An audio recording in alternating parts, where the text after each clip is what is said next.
dengan tema kajian maksud saya, jangan melo, semua atas kehendaknya. Kajian ini akan berlangsung selama 70 menit, dimulai ketika Ustadz memulai kajiannya. Ustadz sendiri akan menggunakan waktu 40 menit dan 30 menit sisanya waktu yang ada kita akan gunakan untuk tanya jawab. Saya berharap bahwa pada ibu-ibu bisa enjoy menikmati kajian ini, seluruh rangkaian acara kajian ini, terutama dengan cara yang mudah sekali, semua mic Bapak dan Ibu di mute.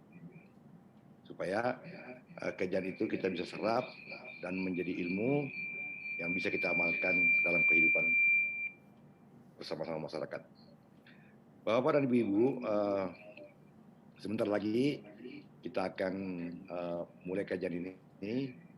Tinggal menunggu Ustadz Syafiq. Assalamualaikum. Waalaikumsalam Ustadz, apa kabar? Alhamdulillah bikhair. Masya Allah. Sehat walafiat Ustadz ya? Sehat, alhamdulillah. Gimana kabarnya di sana? Alhamdulillah. Itu yang paling mahal sekarang Ustadz. Allah sungguhan. Oksigen jadi mahal sekarang. Selama ini kita nggak pernah mensyukuri oksigen. Oksigen jadi mahal. Betul. Hilang oksigennya, hilang. Pak Ustadz, siap. Apakah mau mulai? Sekarang Bismillah. Jamaahnya sudah hampir 150. Siap. Kita mulai saja. Nah. Waktu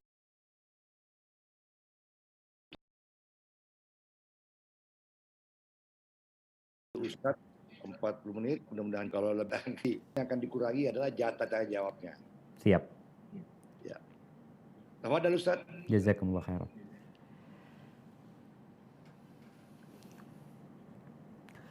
Assalamualaikum warahmatullahi wabarakatuh. Alhamdulillah alladzi bi ni'matihi tatimmus shalihat. Segala puji bagi Allah Jalla Jalaluh yang karena nikmatnya kebaikan-kebaikan menjadi sempurna. Subhanallah, tak terasa kita masuk ke malam 7 Dzulhijjah 1442 Hijriah. Kita berada di hari-hari terindah sepanjang masa dengan kondisi yang cukup sulit. Tapi yang jelas ini nikmat dari satu sisi yang harus kita syukuri, yang harus kita manfaatkan.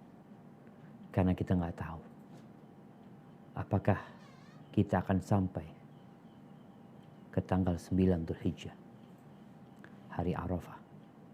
Apakah kita akan sampai ke tanggal 10 Dzulhijjah, hari untuk berkorban. Nggak ada yang tahu. Maka di hari-hari yang tersisa ini, manfaatkan untuk beramal soleh, untuk banyak bertakbir.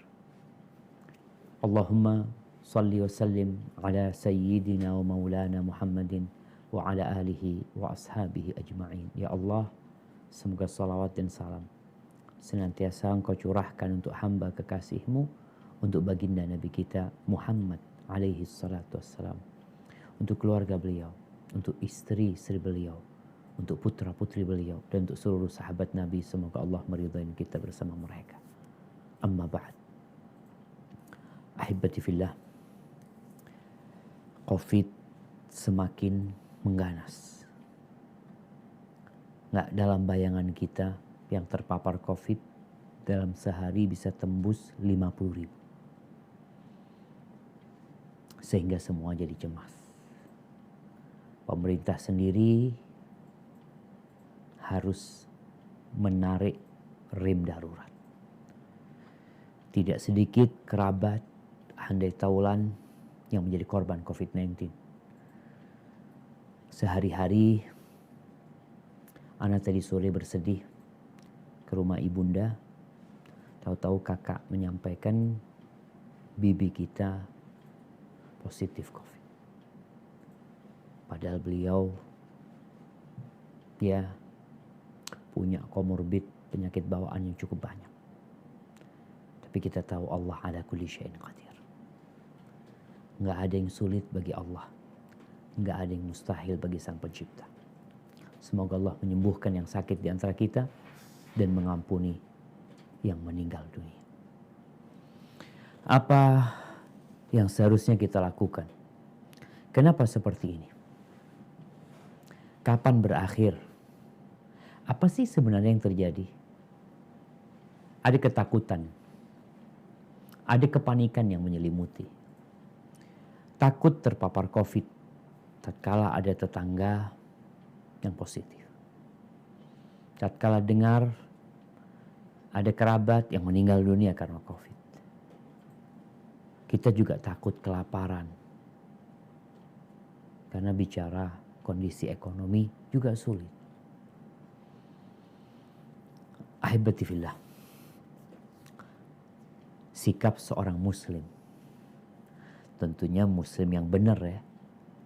Muslim yang bukan hanya KTP-nya yang Islam.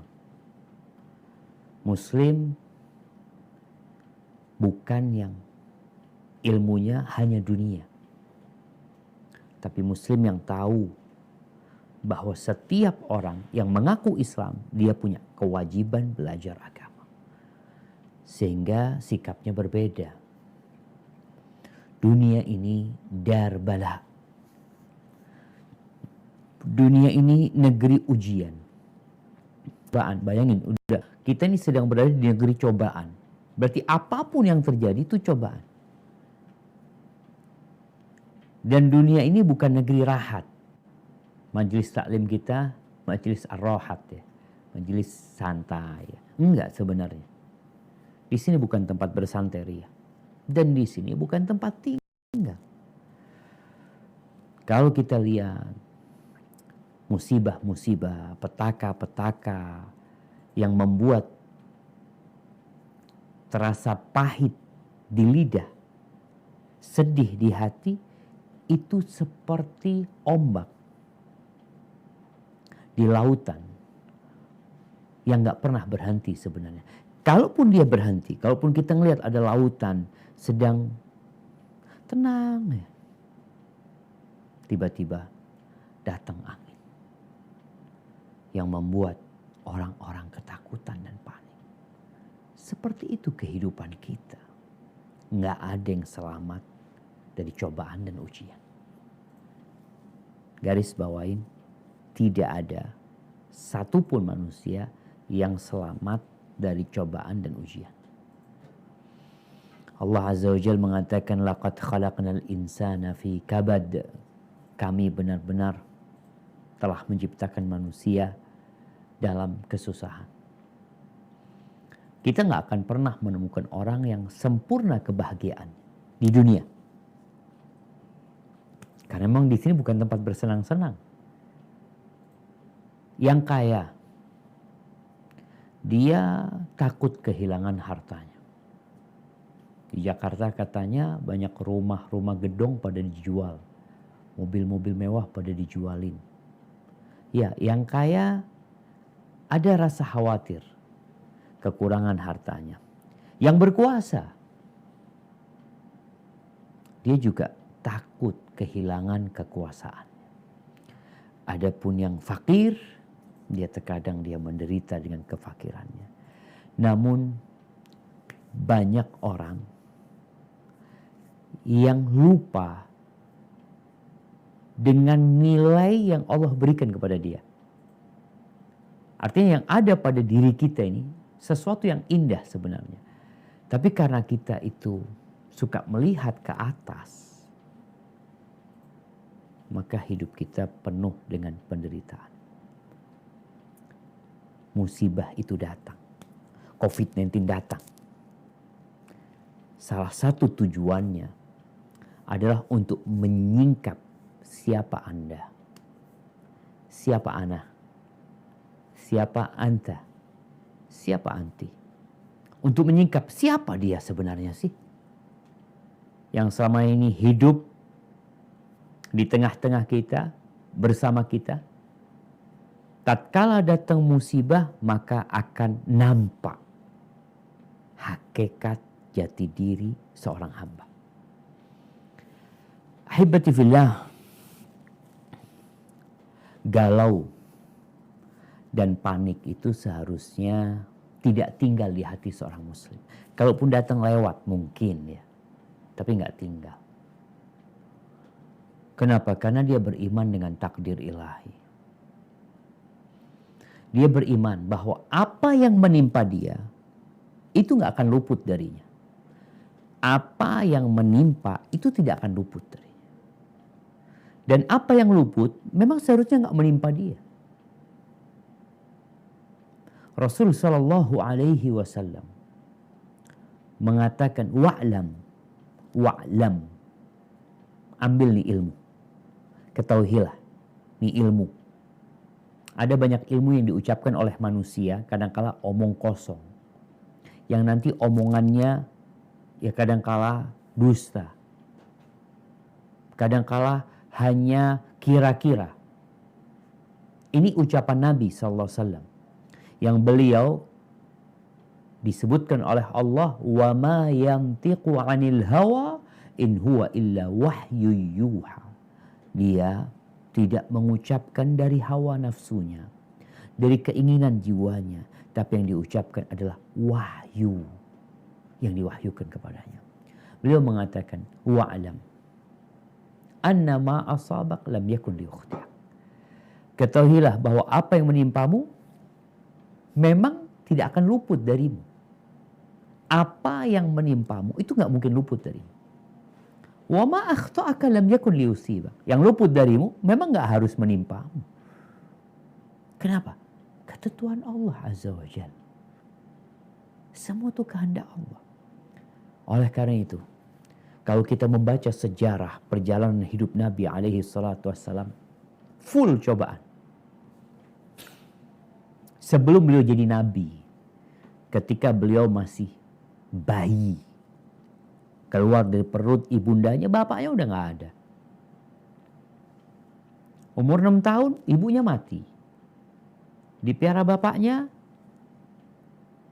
dipelihara kakeknya, hanya 2 tahun. Setelah itu meninggal dunia. Dipelihara pamannya yang hidup susah. Beliau akhirnya mengembala kambing. Bagaimana ketika muda beliau membawa dagangannya Khadijah, bekerja kepada Khadijah, kemudian menikah dengan Khadijah, dengan janda umurnya 40 tahun. Kemudian ketika 40 tahun berdakwah, penuh dengan cobaan dan ujian. Wa asyadun nasi bala'an al-anbiya. Orang yang paling berat balaknya siapa? Para nabi. Thummal amsal fal amsal. Kemudian yang lebih mendekati ke sana, yang lebih dekat sana. Allah Azza wa Jalla berfirman di surat At-Taubah ayat 51. Apa kata Allah Azza wa Jalla? Memerintahkan kepada nabinya alaihi salatu wassalam. Naam, tafadhali dibaca.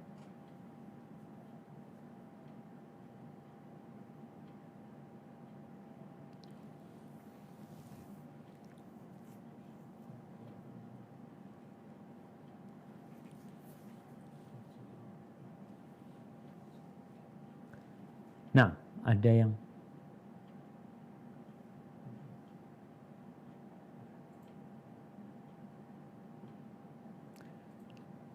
tafadhal. Surat At-Taubah ayat 51.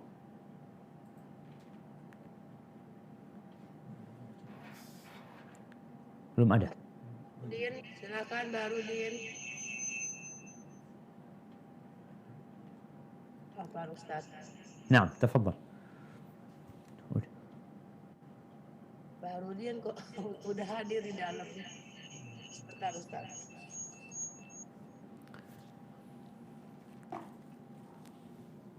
Insyaallah.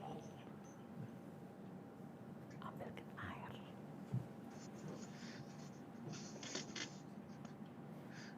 أعوذ بالله من الشيطان الرجيم قل لن يصيبنا إلا ما إلا ما كتب الله لنا هو مولانا وعلى الله فليتوكل المؤمنون.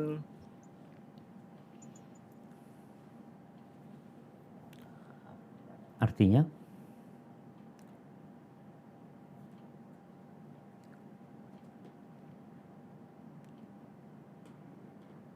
nah, mana Ustaz Baharudin?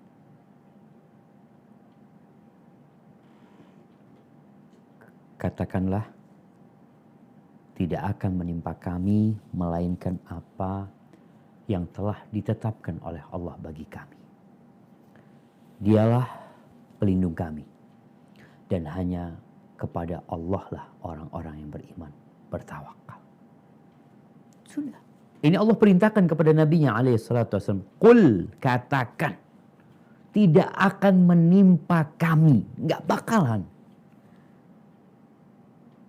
Walaupun ada banyak orang jahat yang hendak melukai kita, menyakiti kita, katakan lan yusibana, tidak akan menimpa kami.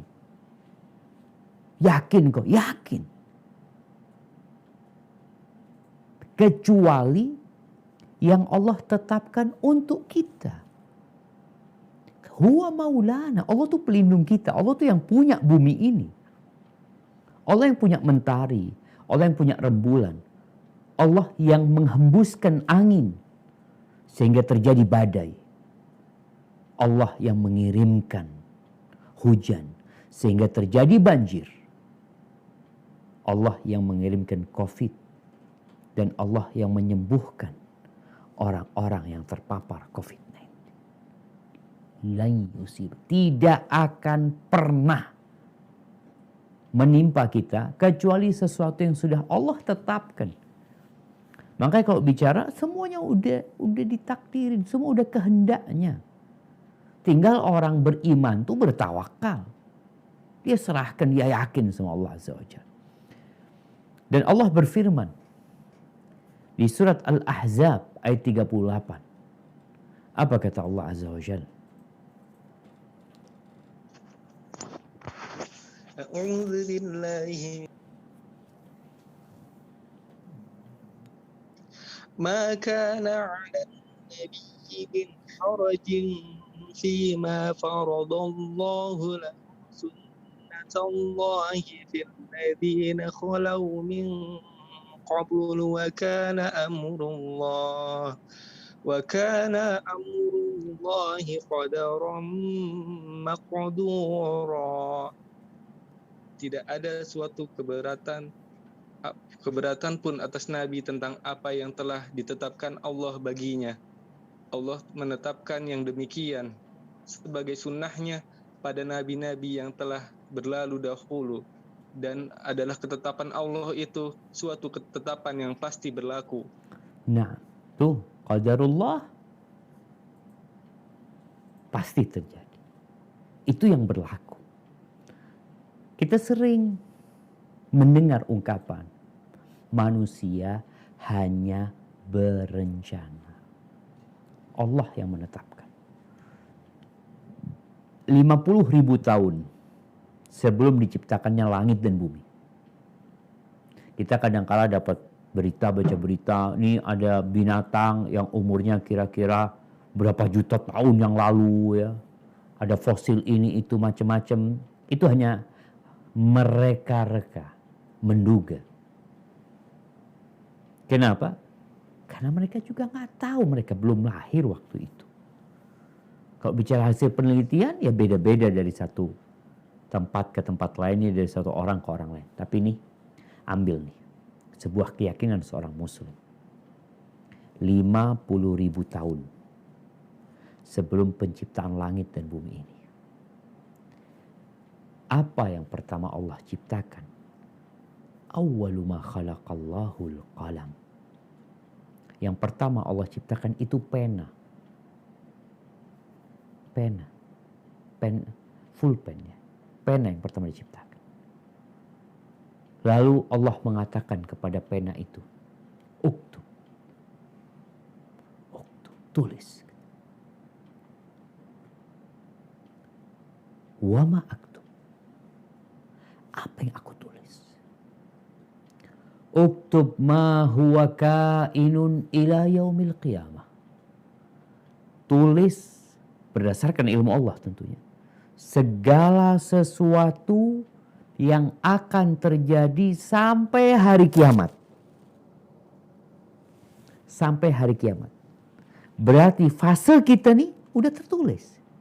Bahwa Indonesia akan mengalami gelombang kedua. Bahwa akan mati setiap hari dengan jumlah hampir 1.000. Atau dengan jumlah yang pasti 1.070 umpamanya. Yang terpapar COVID, Anda nggak tahu hari ini berapa. Kemarin kalau nggak salah 56.000. Itu udah tertulis. Akan terjadi kekosongan oksigen. Di rumah sakit ini akan ada seorang yang mengandung, kemudian dia meninggal dunia karena nggak dapat kasur umpamanya. Akan ada kapal laut di tengah-tengah gelombang COVID yang tenggelam di penyeberangan antara Banyuwangi ke Denpasar. Tadi malam, seharusnya anak kajian tadi malam. Tapi nggak jadi. Akhirnya ditunda malam ini. Itu sudah ada. Sudah ada. Kapan ditulisnya? 50.000 tahun sebelum penciptaan langit dan bumi. Oleh karena itu seorang mukmin hidupnya tenang.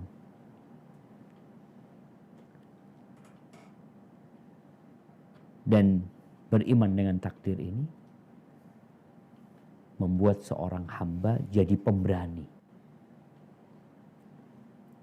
Nggak bonek, pemberani. Ketika bicara perang, kita tahu banyak yang nggak pulang di medan perang. Tapi lebih banyak yang pulang. Beberapa peperangan yang terjadi di masa Nabi SAW, perang Uhud, jumlah pasukan Nabi SAW itu 700. Yang meninggal 70. Berarti kan cuma 10%. Jadi seorang mukmin itu yakin, oh semuanya udah ditulis sama Allah Azza wa Jalla. Dan seorang yang beriman dengan takdir itu nggak akan sombong, nggak akan angkuh dengan apa yang dia miliki, dengan apa yang dia usahakan, dengan jabatan yang dia capai, dengan karir dan kesuksesan yang dia peroleh. Kenapa? Semuanya itu takdir Allah loh. Loh, sampai anak jadi gubernur itu takdir Allah. Iya. Kenapa? Karena semuanya udah ditakdirkan. Dan dia nggak tahu besok bagaimana. Besok bagaimana dia nggak tahu. Makanya beberapa waktu yang lalu kita melihat bupati-bupati terpilih mati. Udah terpilih dia jamaah, Masya Allah. Dia sudah kampanye, sudah dihitung suaranya, mati.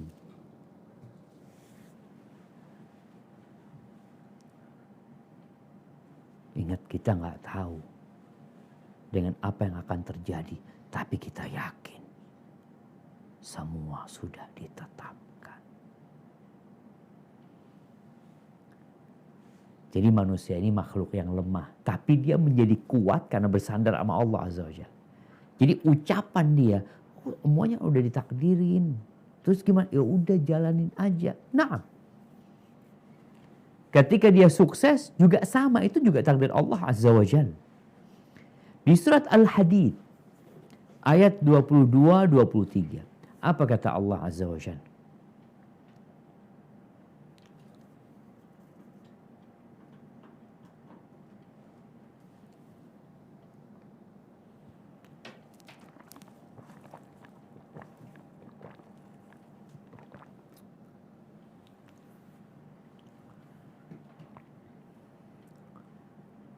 Nah, surat Al-Hadid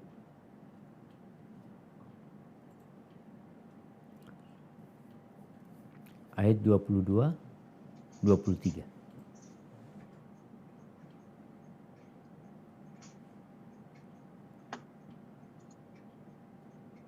Tafadhal.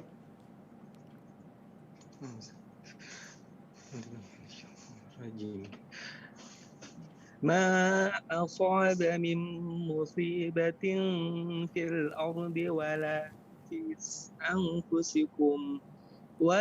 في أنفسكم إلا في كتاب من قبل أن نبرأها إن ذلك على الله يسير لكي لا تأسوا على Naam. لكي لا Lanya تأسوا panjang. Likaila. لكي لا تأسوا على ما فاتكم ولا تفرحوا بما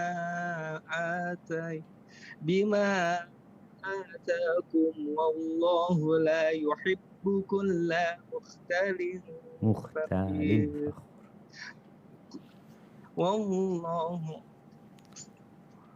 والله لا يحب كل مختال Mukhtalin.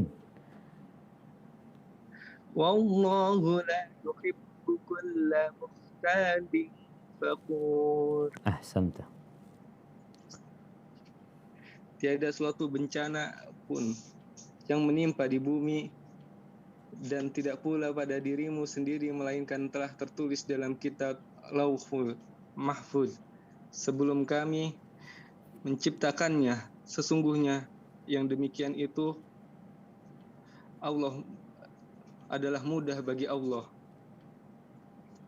Kami jelaskan yang demikian itu supaya kamu jangan berduka cita terhadap apa yang luput dari kamu, dan supaya kamu jangan terlalu bergembira terhadap apa yang diberikannya kepadamu. Dan Allah tidak menyukai setiap orang yang sombong lagi membanggakan diri. Tuh lihat jemaah. Apa yang menimpa dari musibah fil ardi di bumi ini.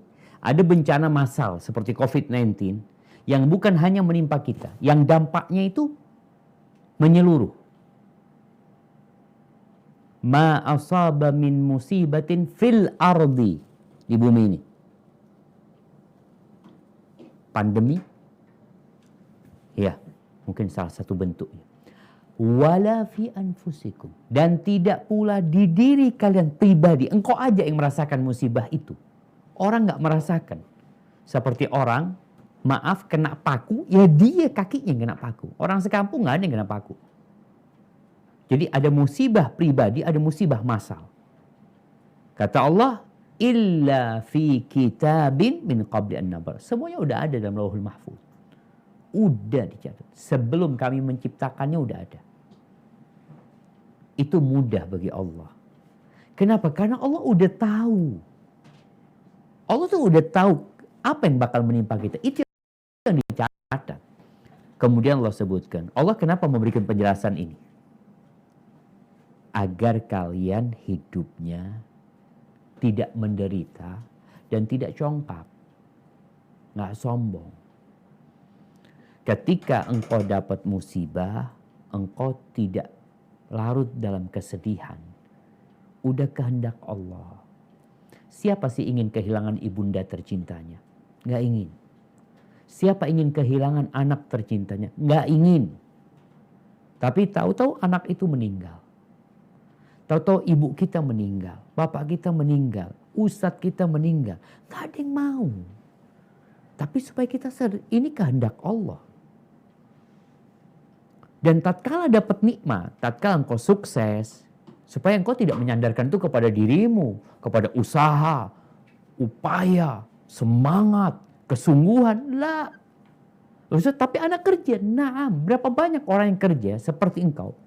Berapa banyak orang yang kalau kita ngelihat nih, anak baca akan ada pendaftaran CPNS lagi momennya. Berapa ribu orang yang mendaftar dan berapa yang diterima?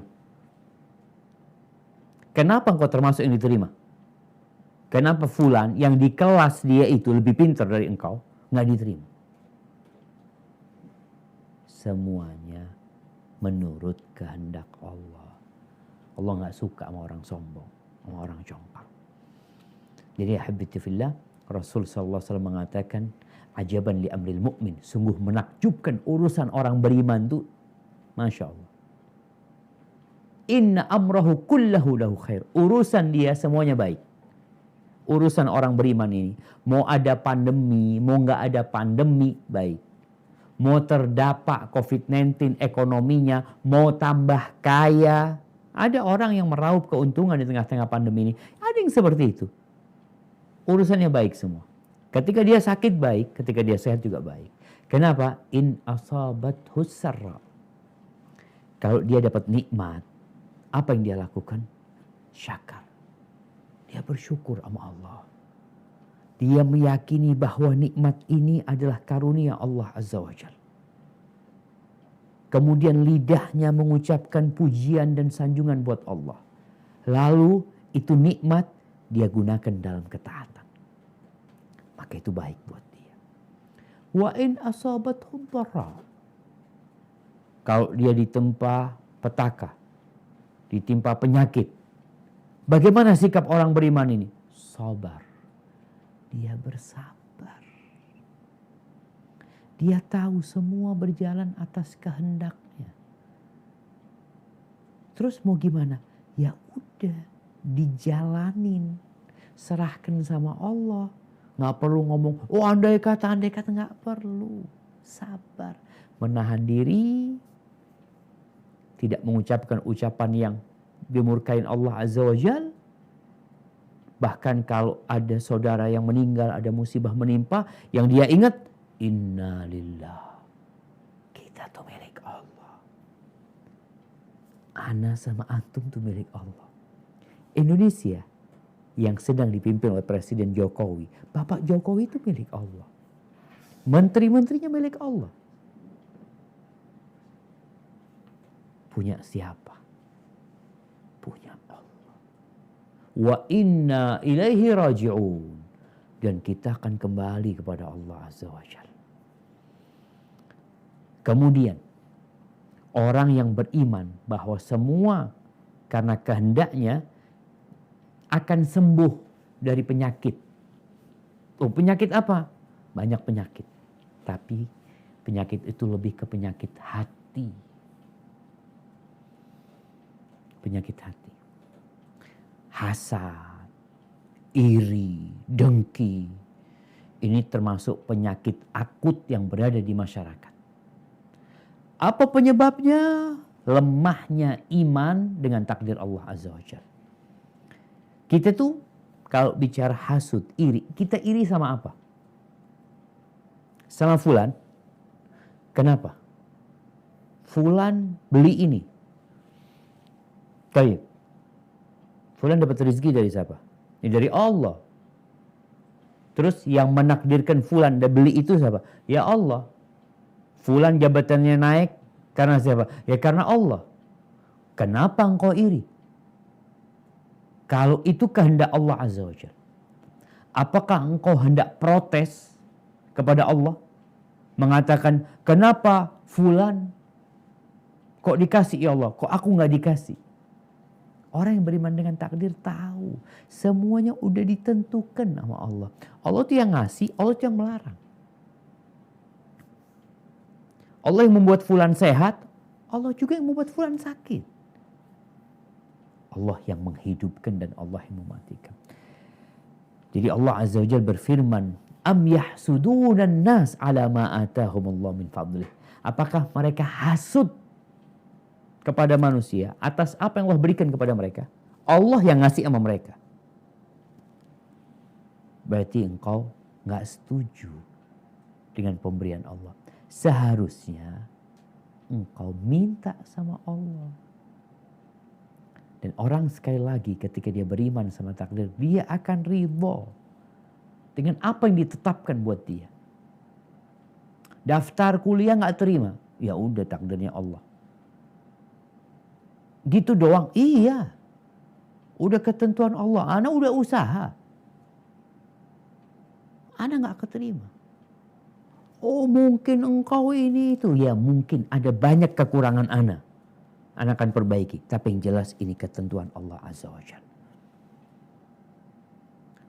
Ana lihat antum kok nggak ada perubahannya, miskin terus kayak gini. Sampaikan kepada orang itu. Nah, alhamdulillah ana telah berusaha dan ana ridha dengan apa yang Allah tetapkan buat ana. Rasulullah SAW mengatakan, irda bima qasamallahu lak takun aghnan nas. Ridhalah dengan apa yang Allah berikan kepadamu, engkau akan jadi orang paling kaya di dunia ini. Paling kaya. Tapi banyak orang menderita hidupnya padahal bergelimang harta gara-gara melihat ke atas. Hasut sama fulan. Oh fulan punya ini, fulan beli ini, fulan. Kenapa engkau suka melihat fulan? Engkau lihat dirimu sendiri. Sejatinya yang Allah berikan kepadamu, Masya Allah, banyak. Kemudian haibati fillah, kita perlu berbaik sangka sama Allah. Berbaik sangka sama Allah. Kita tuh kalau ada orang baik sama kita, orang itu Masya Allah peduli banget sama kita. Dia selalu menanyakan kondisi kita. Ketika dia punya rezeki, dia berbagi sama kita. Suatu saat kok kayaknya fulan lupa sama ana. Kok dia biasanya telepon, dia nggak telepon. Biasanya WA nggak WA. Kira-kira antum akan ngomong apa? Oh mungkin fulan sibuk. Antum akan berbaik sangka sama dia. Kenapa? Karena dia baik banget dia sama antum. Sebagaimana antum akan berbaik sangka kepada ayah dan ibunda kita. Kita berbaik sangka pada kerabat-kerabat yang mencintai kita dan kita cinta sama mereka. Bagaimana sikap antum kepada Allah Azza wa Jalla? Sama takdir yang Allah sudah tetapkan. Antum buruk sangka sama Allah, ingat.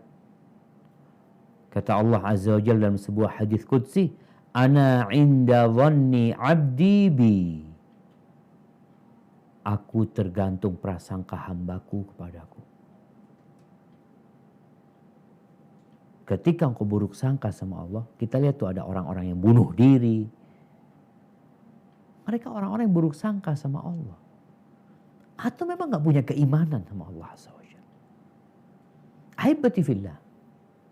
Allah itu Ar-Rahman Ar-Rahim. Allah tuh yang jagain kita 9 bulan kita di perut ibunda kita. Siapa yang ngasih makan kita? Ibu kita belum bisa kasih makan kita. Bapak kita belum bisa kasih makan kita. Terus siapa yang kasih makan kita? Allah Azza wa Jalla. Yang jagain kita Allah Azza wa Jalla. Allah itu Arhamur Rahimin. Ingat kalau kita doa, ya Arhamar Rahimin. Ya Arhamar Rahimin. Itu Allah yang maha pengasih. Di antara pengasih-pengasih yang ada. Masa kita buruk sangka sama Allah Azza wa Jalla? Semua ketentuan Allah itu pasti ada hikmahnya. Pasti ada baiknya. Allah Azza wa Jalla berfirman di surat Al-Baqarah ayat 216. Apa kata Allah Azza wa Jalla?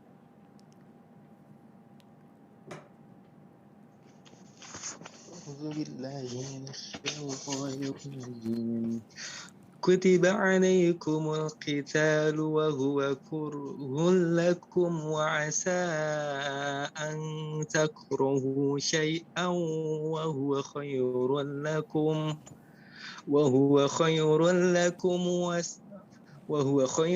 لكم وعسى أن تحبوا شيئا وهو شر لكم والله يعلم وأنتم لا تعلمون. Diwajibkan atas kamu berperang, padahal berperang itu adalah sesuatu yang kamu benci. Boleh jadi kamu membenci sesuatu padahal ia amat baik bagimu. Dan boleh jadi pula kamu menyukai sesuatu padahal ia amat buruk bagimu. Allah mengetahui sedang kamu tidak mengetahui. Subhanallah jemaah. Intinya itu di ilmu Allah. Allah tuh mengetahui, kita nggak tahu. Yang kita tahu, Kita suka atau kita nggak suka. Kita nggak suka dengan kematian keluarga kita. Ada istri yang tinggal mati oleh suaminya. Dia nggak suka dengan kejadian itu. Tapi bisa jadi itu baik buat engkau. Dan bisa jadi yang engkau sukai itu buruk buat dirimu. Yang terpapar COVID-19. Kalau dia berpikir, ya Allah ternyata Ustadz, ketika anak terpapar COVID-19, dosa-dosa anak itu berguguran Ustadz. Ternyata ketika itu anak benar-benar bisa fokus baca Quran. Anak bisa fokus berzikir. Anak gak kemana-mana. Anak isoman. Anak kebayang gimana kalau anak mati di kuburan. Anak merasakan di rumah sendirian yang masih bisa berjalan, yang masih bisa bicara, yang masih bisa nonton. Anak sudah merasa hidup kesepian. Gimana ketika anak nanti di kuburan sendirian, gelap gulita. Bukankah ini baik? Sehingga orang itu bisa berpikir. Dan bisa jadi kesehatan itu buruk. Iya Ustaz. Anak kalau sehat banyak maksiat. PPKM nih, kalau kita lihat ada orang-orang yang dengan PPKM gak bisa maksiat. Karena tempat maksiatnya ditutup. Sehingga ada hikmah di situ. Ustaz, tapi yang lainnya terdampak. Nah, di situ pun ada hikmah. Di sini seorang hamba selalu berbaik sangka sama Allah Azza wa Jal. Ahibati fillah. Di barat sana, di Eropa, di Amerika, banyak bunuh diri. Di Indonesia juga di beberapa tempat banyak bunuh diri. Apa penyebabnya? Tidak beriman dengan takdir Allah Azza wa Jal menjadi salah satu penyebab. Orang yang hidup penuh dengan kegalauan itu karena dia nggak beriman dengan takdir Allah Azza wa Jal. Bagaimana dokter-dokter kejiwaan di barat sana jamaah. Ada beberapa dokter yang mengkaji tentang orang-orang yang bunuh diri. Dia kaji kenapa penyebabnya ini itu macam-macam. Terakhir nih dokter bunuh diri juga. Subhanallah. Ada satu orang Inggris apa Perancis ya. Dia mengadakan studi di padang pasir tempat orang-orang Badui di Timur Tengah sana atau di daerah Afrika sana, tempat orang-orang Islam, orang Arab Badui. Dia hidup 7 tahun di sana. Dia mengatakan orang sana itu nggak kenal sama yang namanya, artinya orang Islam yang tinggal di situ itu nggak kenal sama yang namanya kegalauan, kata dia, kepanikan. Ya Allah, tenang hidup mereka. Dia sebutkan penyebabnya karena mereka orang-orang Islam yang beriman dengan takdir, kata dia. Dan dia cerita bagaimana kondisi dia ketika bersama orang-orang Islam. Kadang-kala terjadi badai.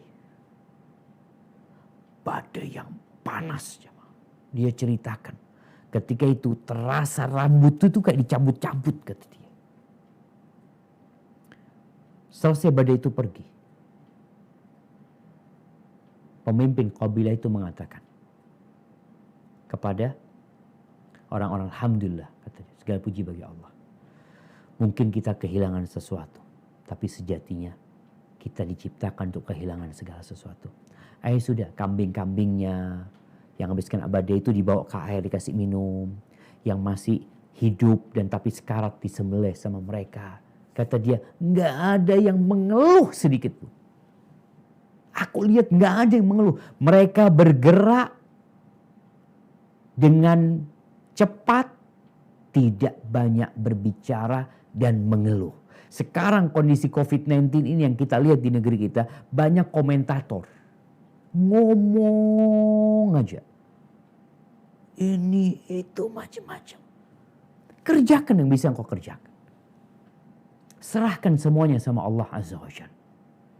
Jadi kalau bicara tawakal, kita serahkan sama Allah, semua sudah kehendak Allah, bukan berarti kita nggak beramal. Lalu kalau gitu ngapain? Aku ngapain kalau semua udah ditakdirkan? Rasul sallallahu alaihi wasallam mengatakan al-mu'minul qawi khairun wa ahabbu ilallah minal mu'minid dhaif. Orang beriman yang kuat, keimanannya itu lebih baik dan lebih cintai Allah daripada orang beriman yang lemah keimanannya. Wa fi kullin khair. Tapi di setiap orang beriman ada kebaikan. Lalu apa kata Nabi SAW? Ihris ala ma yanfa'uk. Nih, seorang mukmin itu hendaklah bersungguh-sungguh untuk meraih apa yang bermanfaat buat engkau. Wasta'in billah wa la ta'jaz. Engkau minta tolong sama Allah. Artinya kita menghadapi banyak hal yang mungkin kita nggak mampu. Minta tolong sama wa la ta'jaz. Jangan jadi orang yang lemah. Ada orang lemah, aduh nggak bisa, aduh nggak mungkin, aduh. Apa gunanya aduh? Berbaik sangka sama Allah. Jangan lemah. Berusaha berbuat. Wa in asabaka syai', nih kuncinya. Ketika engkau tertimpa sesuatu yang tidak engkau sukai, fala taqul law anni fa'altu kadza kana kadza wa kadza. Jangan mengatakan, andai kata aku berbuat ini, andai kata aku nggak ketemu sama fulan, aku nggak positif. Andai kata dia nggak keluar rumah, andai kata dia nggak datang ke rumahku, andai kata aku nggak belanja, andai kata semua ucapan andai kata itu tidak akan merubah keadaan yang ada. Apa kata Nabi SAW? Jangan mengatakan andai kata. Kenapa? Fa inna lau taftah amal syaitan. Ucapan lau itu membuka pekerjaan setan, merusak dirimu. Yang akhirnya kita lihat ada orang yang bunuh diri, ada yang stres, ada yang loncat dari gedung gara-gara ditinggal oleh pacarnya, gara-gara diceraikan oleh suaminya, gara-gara di PHK, gara-gara punya utang, gara-gara bunuh diri. Andai kata nggak perlu. Katakan qadarullah wa masya'afal. Itu sudah kehendaknya dan Allah berbuat apa yang dikehendaki. Jadi mukmin itu bersungguh-sungguh beramal, minta tolong sama Allah, nggak boleh lupa. Kemudian nggak boleh jadi orang yang lemah. Dia harus jadi orang yang semangat. Apapun yang menimpa dia, semua sudah kehendaknya. Barakallahu fiik, itu yang dapat Ana sampaikan. Kurang lebihnya mohon maaf. Ana kembalikan ke moderator Bapak Ilham Bintang. Jazakumullah khair. Nah. Alhamdulillah Ustadz, terima kasih banyak. Kita akan lanjut ke acara tanya jawab untuk memanfaatkan waktu yang sisa 25 menit lagi. Saya akan mulai dengan pertanyaan dari atas nih Ustadz. Dari Abu Slamet. Pak Ustadz, izin bertanya. Apakah Ana berdosa, Ustaz, jika memakai uang kas kantor Ana? Karena gaji Ana selalu telat, Ustaz. Namun jika gaji Ana sudah turun, Ana kembalikan lagi uang kasnya, Ustaz. Jadi ini ada Pak Ustaz dari Abu Slamet menanyakan dana bridging itu loh, dana talangan. Apakah itu boleh atau tidak, Ustaz? Nah. Dosa tidak? Masya Allah, barakallah fiik. Ya ahibati fillah. Rasulullah sallallahu alaihi wasallam mengatakan, al-muslimuna ala syurutihim. Orang-orang Islam itu harus mengikuti persyaratan yang dibuat di antara mereka. Seorang bos itu harus memberikan gaji kepada karyawannya sesuai dengan yang sudah ditetapkan. Waktunya tanggal sekian umpamanya. Oleh karena itu, Nabi SAW mengatakan, a'tul ajira ajrahu qabla yajifa araq. Berikan kepada pekerja itu gajinya sebelum keringatnya kering. Kalau ternyata ditunda-tunda pemberian gajinya, berarti kezaliman yang dilakukan. Orang yang seperti ini, yang zalim, yang tadi tidak memberikan gaji sesuai dengan kesepakatan, apa yang harus dilakukan? Maka anak buah nggak boleh ngambil uang kas. Apa uang kas itu bukan uang dia sendiri, uang orang banyak kadang-kala di sana. Apalagi katakan dana talangan untuk hal-hal yang lainnya. Maka anak rasa yang perlu dia lakukan, dia menyampaikan kepada atasannya, anak kadang-kala kalau telat gaji, anak pinjam. Sampaikan, ana pinjam uang itu. Karena kadangkala telat itu karena masalah kezaliman dari atasannya atau karena memang masalahnya belum ada duit. Jadi ana rasa supaya tidak terjadi masalah, memang kalau kita lihat orang yang menzalimin kita, yang ngambil barang kita, kita sejatinya boleh ngambil barang kita dari yang ada di dia. Tapi kalau tidak diatur akan terjadi keributan.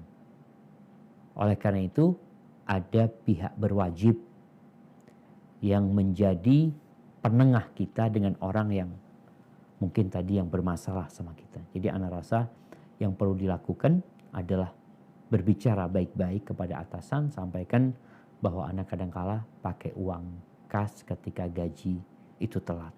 Insya Allah itu menyelesaikan masalah. Hadza wallahu a'lam bissawab. Berikutnya Pak Ustadz dari Umu Adlan. Assalamualaikum Ustadz. Waalaikumsalam warahmatullahi Ibnu Qayyim rahimahullah mengatakan, jadilah anak-anak akhirat. Jangan jadi anak-anak dunia, karena anak itu akan mengikuti ibunya. Apa maksudnya kalimat itu Ustaz? Dari Ibnu Qayyim itu. Naam. Bila anak-anak tidak mau mengikuti ibunya, yang selalu mengajarkan dan mengingatkan sunnah-sunnah sebagai mana yang diperintahkan, itu artinya anak-anaknya tidak menjadi anak-anak akhirat. Mohon pencerahan Ustaz. Siap, barakallahu fikum. Nah, dunia itu punya anak dan akhirat punya anak.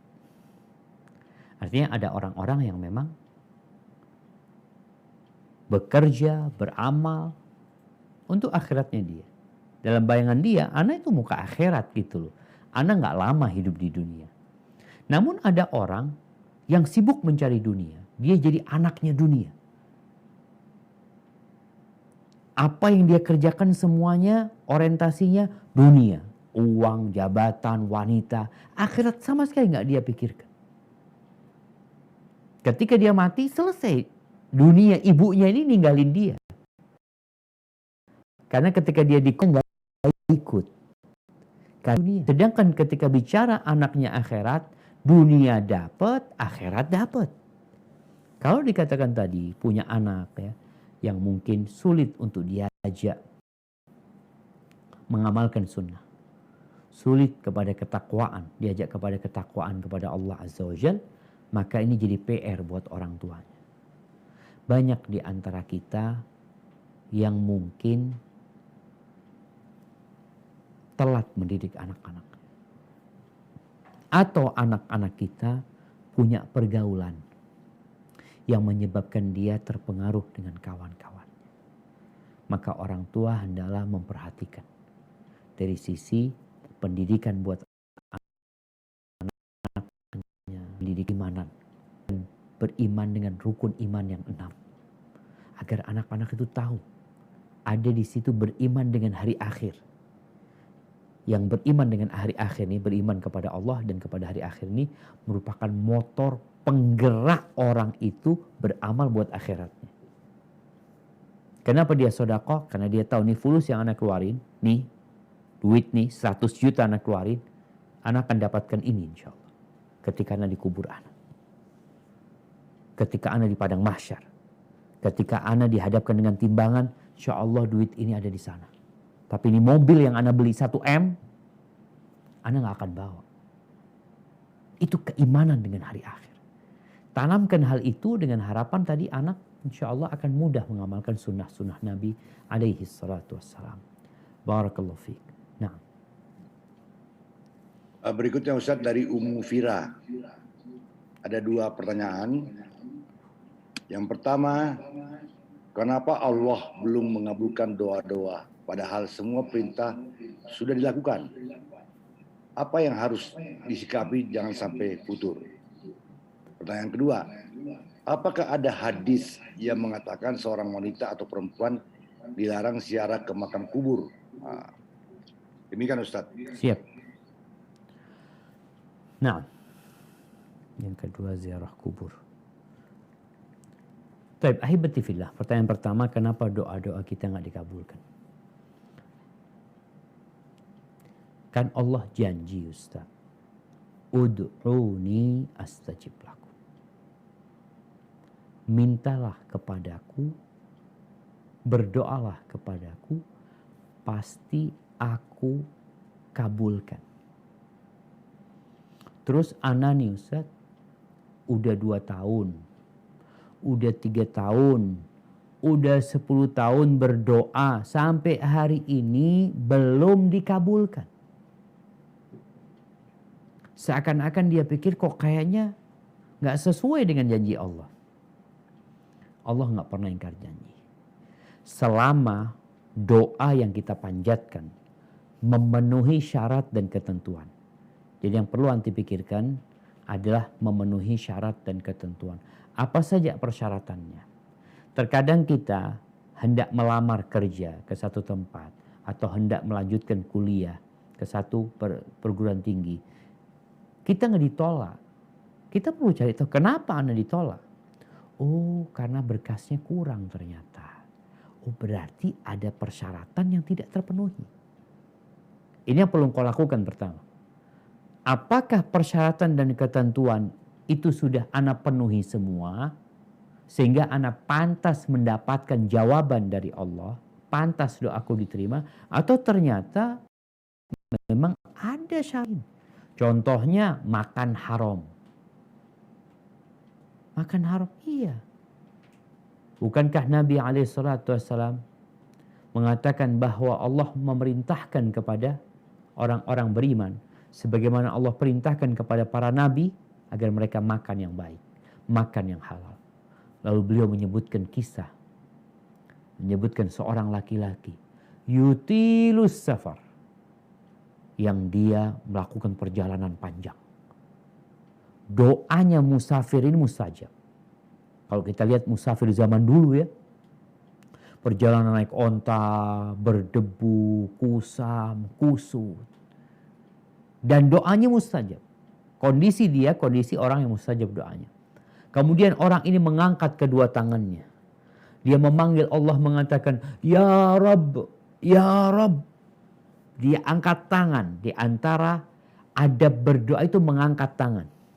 Kemudian di antara adab doa itu adalah memanggil Allah dengan nama-namanya yang indah. Dan orang ini melakukan itu. Kurang apa? Dia memang sangat butuh dengan pertolongan Allah. Dia angkat tangan, dia panggil nama Allah Azza wa Jal. Terus kata Nabi SAW, wa mat'amuhu haram, wa malbasuhu haram. Dia tuh makanannya haram, mashrabuhu haram, minumnya haram, pakaiannya dari yang haram, dikasih makan dari yang haram. Fa anna yustajabu lahu. Gimana mau dikabulin doanya, gimana mau dikabulkan? Jadi ini yang pertama yang harus kita lihat. Kalau ternyata Ustaz, alhamdulillah Ustaz, sejak Ana dengar gak boleh makan haram, Ana tinggalkan yang haram-haram itu. Semua adab berdoa, Ana yakin doa Ana akan dikabulkan. Ana tidak tergesa-gesa. Betul semuanya, berarti doa Antum dikabulkan. Loh, tapi sampai sekarang belum Ustaz. Jawaban dari doa kita tuh 1 dari 3 hal. Jawabannya itu jawaban pilihan. Yang milih siapa Ustaz? Allah Azza wa Jalla. Yang pertama, yang diminta dikasih. Kadang-kadang gak langsung dikasih. Nabi Ibrahim minta anak dikasih umur berapa? Umur 86 tahun kira-kira. Baru dikasih anak. Bisa dibayangin. Kemudian jawabannya itu yang diminta dikasih. Walaupun ada waktu. Tapi dalam waktu itu Ustaz, yang gak dikabulkan itu, mungkin kau dikasih yang kedua. Apa yang kedua? Engkau diselamatkan dari musibah yang akan menimpa. Engkau minta supaya diterima kerja di perusahaan fulan, tapi engkau gak diterima. Terus jawabannya, ternyata engkau diselamatkan dari COVID-19. Engkau jadi sehat. Ini bisa jadi jawaban dari doa tadi. Engkau gak pernah berdoa supaya diselamatkan dari COVID-19. Yang minta ini. Gak pernah engkau berdoa minta diselamatkan supaya gak ditabrak sama bis. Supaya kau gak jalan, gak jatuh di jalan. Enggak kan? Tapi dengan doa engkau minta diterima di perusahaan, gak diterima di perusahaan, tapi engkau diselamatkan dari musibah yang nilainya setara dengan doamu. Terus kalau 2 ini nggak dikasih, kasih apa Ustaz? Doanya itu ditabung sama Allah, disimpan buat engkau di sana di akhirat. Dan itu lebih baik daripada engkau dapatkan di dunia. Kenapa? Karena bisa jadi kalau kita dapatkan yang kita pinta di dunia, ternyata menyebabkan bala dan musibah buat kita. Sehingga Allah berikan nanti di akhirat. Wal akhiratu khairun wa abqa. Dan akhirat itu lebih baik dan lebih kekal. Jadi jangan pernah putus asa. Tetap yakin dan jangan tergesa-gesa. Ini syarat ketentuannya. Yustajabu lil abdi ma lam yastajil. Kata Nabi SAW, akan dikabulkan doa hamba selama dia tidak tergesa-gesa.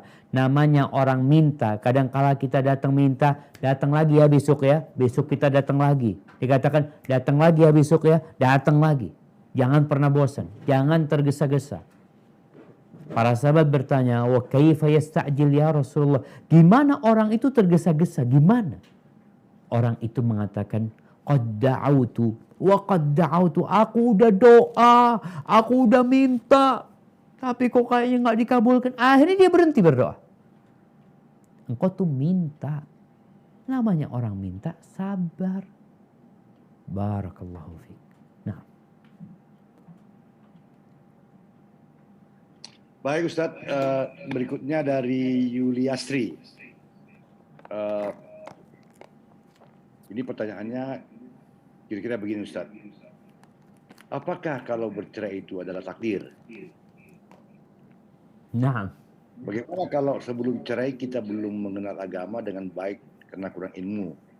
Tapi kemudian setelah bercerai baru belajar dan berpikir andaikan dulu sudah belajar agama mungkin akan menjadi istri yang lebih baik sehingga tidak ditinggalkan. Itu Ustaz. Masya Allah, barakallahu fiik.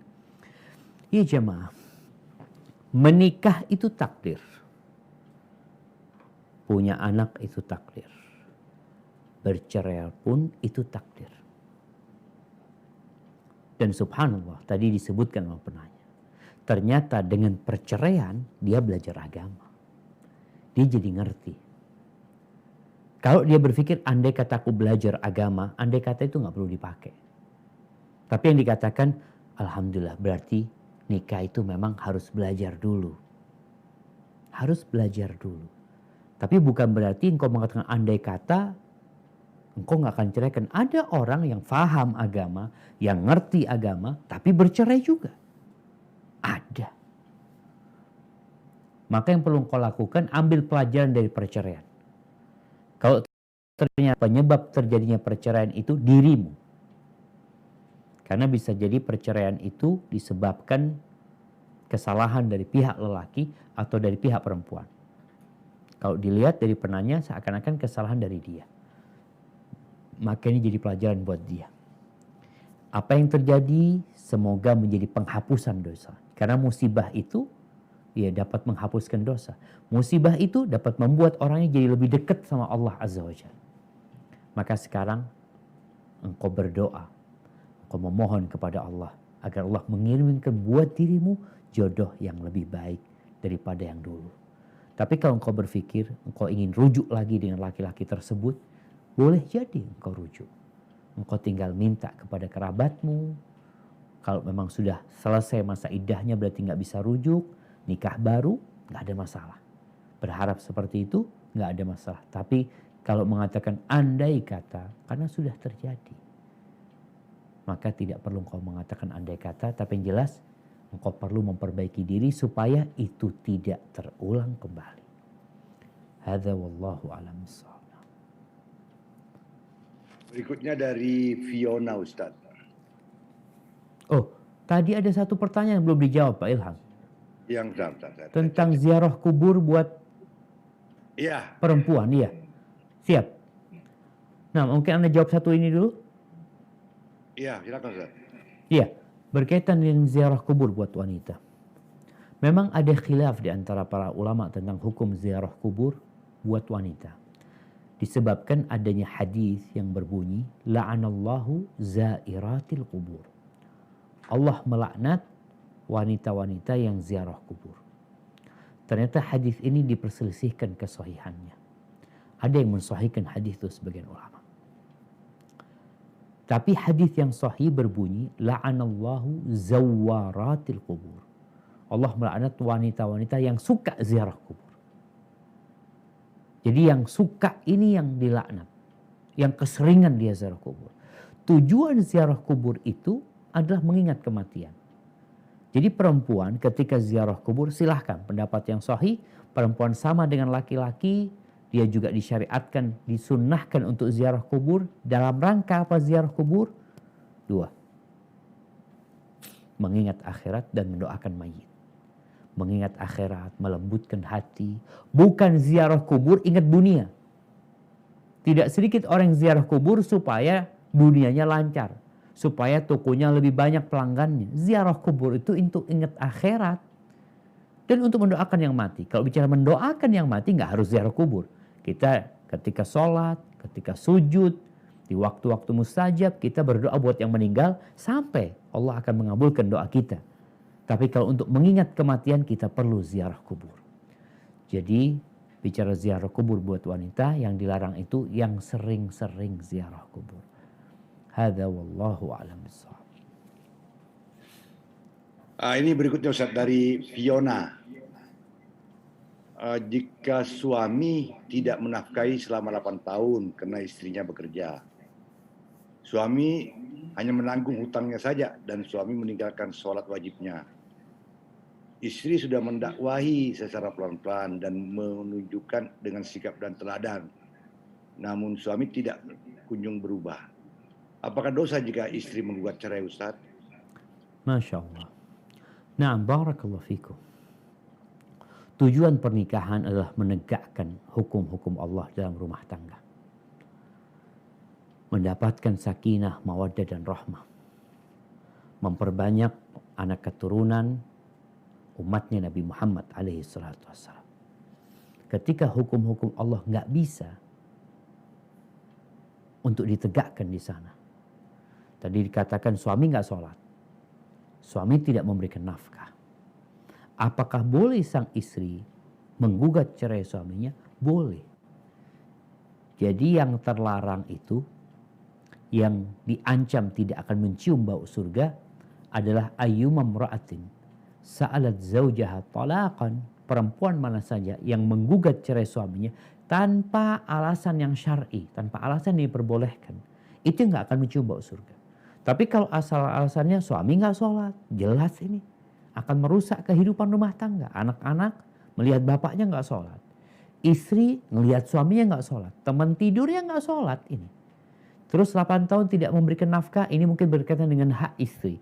Istri bisa jadi menerima, nggak apa-apa lah aku nggak dikasih nafkah, aku halalkan, yang penting dia baik. Ini nafkah nggak ngasih, hubungan sama Allah buruk sekali.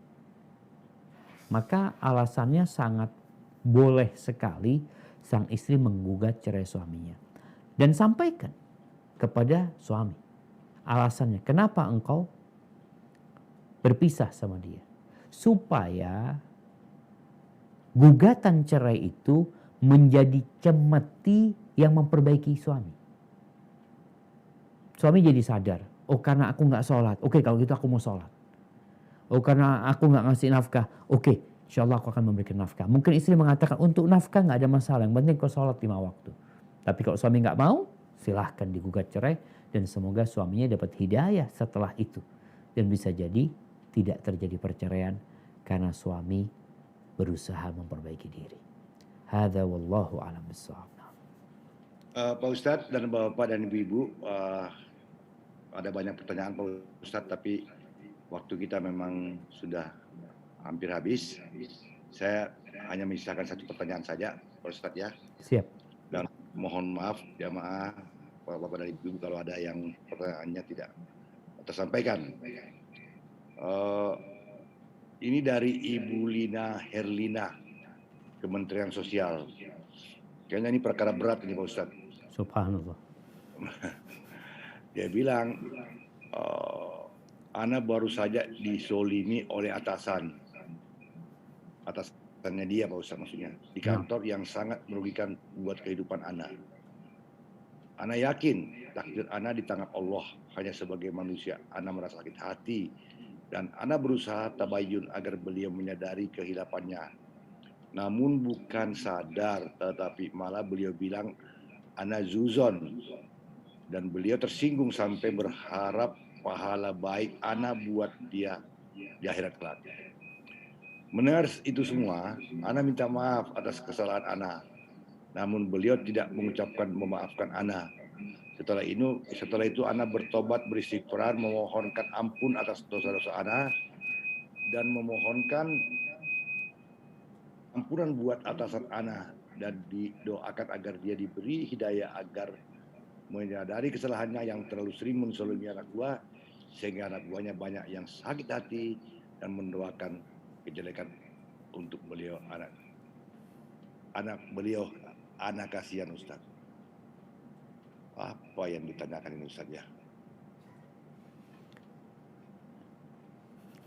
Itu aja Ustaz. Siap. Naam jamaah. Ya. Ahibati fillah. Terkadang kita merasa dizalimi. Namun bisa jadi kita yang telah menzalimi. Ana sering ngobrol sama istri Ana.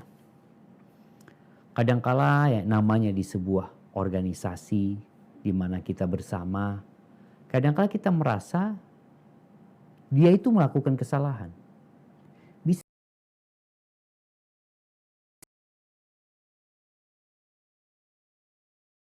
jadi enggak, dia enggak salah.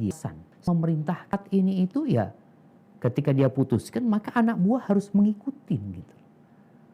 Seperti itu seharusnya. Maka ketika terjadi atasannya ketika ditegur, kan dia merasa atasannya yang dizalimin sekarang. Sehingga marah sang atasan dan tidak mau memaafkan yang bertanya tadi. Kalau urusannya sudah seperti ini, ada dua kemungkinan. Kemungkinan pertama, masalahnya diselesaikan di dunia. Dicari penengah yang memutuskan siapa yang salah.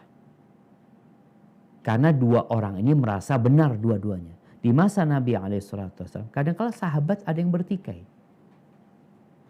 Mereka datang kepada Nabi SAW, dan Nabi menyelesaikan. Didengarkan dari ini, didengarkan dari ini. Karena biasanya orang itu ya ingin bela diri sendiri. Tapi kalau ternyata memang atasannya yang salah, kalau benar, maka nanti nggak ada masalah dengan dia tidak mau memaafkan. Karena dia yang salah. Kalau benar dia yang salah. Oleh karena itu nanti akan ada pengadilan akhirat. Allah akan menegakkan.